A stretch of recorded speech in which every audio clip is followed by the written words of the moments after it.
Back in the book segment tonight, everybody makes mistakes. Certainly I lead the league in that category, but I must confess I've never stripped in public. A riot would have ensued, and I don't want to be responsible for that. In Key West, Florida, a young newswoman named Catherine Bosley entered a wet T-shirt contest. The problem is, Ms. Bosley was also anchoring the news at a CBS station in Youngstown, Ohio, which promptly accepted her resignation upon evidence of her frivolity. With us now is Paul Levinson, chairman of the Fordham University Department of Communication Study. Now, you think they shouldn't have let her go here?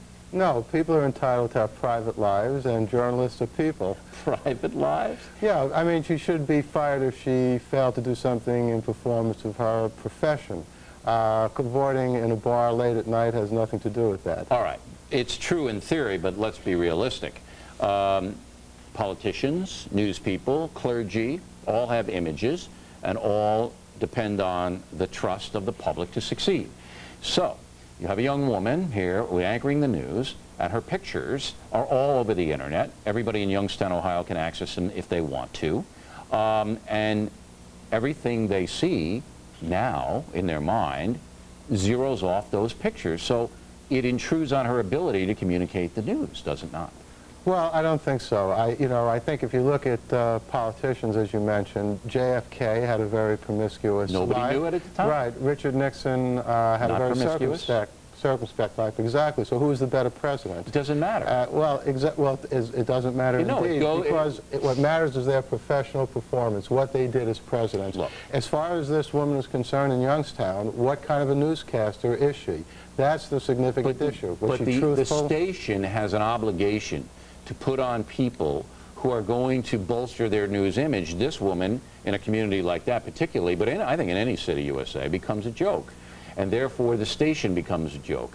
And you can't be a joke if you want to compete in the news area. I think people are more adult than that. I think people appreciate newscasters who are truthful. Yeah, I mean, we're not 6-year-old children who basically, if we find out that someone does something ridiculous, we can't take them seriously. You're living in a theoretical world of Oz here. Are you aware that in every newscaster's contract, there's a morals clause that says if you embarrass the station publicly in any way, they can let you go? Why do you think that's in there? It's a foolish clause. I think, look, should you be judged on what you do in your private life? I think you should be judged on how you conduct this program. It depends. This isn't her private life, though. Once you go public and do something like that, although it's not illegal, it embarrasses your employer because your employer operates on credibility. Now, if she were behind the scenes, say she were a producer, then it really didn't matter. Nobody would know. I mean, but she is representing the station, and she's naked in some sleazy bar in Key West. Come on. Well, it's embarrassing to her employer only because her employer allows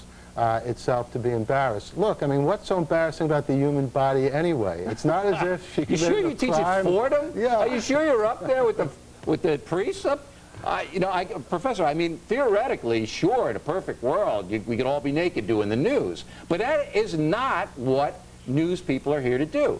If Peter Jennings or Tom Brokaw or streak down the Avenue of the Americas here, they're going to be fired. And you're saying they shouldn't be. Come on. Here's the point. Jason Blair wrote stories for the New York Times for over 2 years that were filled with lies, and plagiarism. It took the Times 2 years to fire him.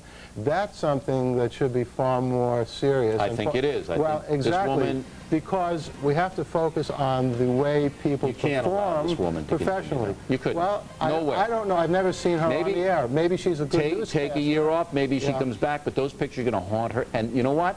Every young person watching, remember this. That will haunt you in everything you do. Don't do it. I think we'll probably see her on Fox News. No, we'll probably see her in The Bachelorette is where we're going to see her. We're not going to see her on Fox News, believe me. Thank you, Professor.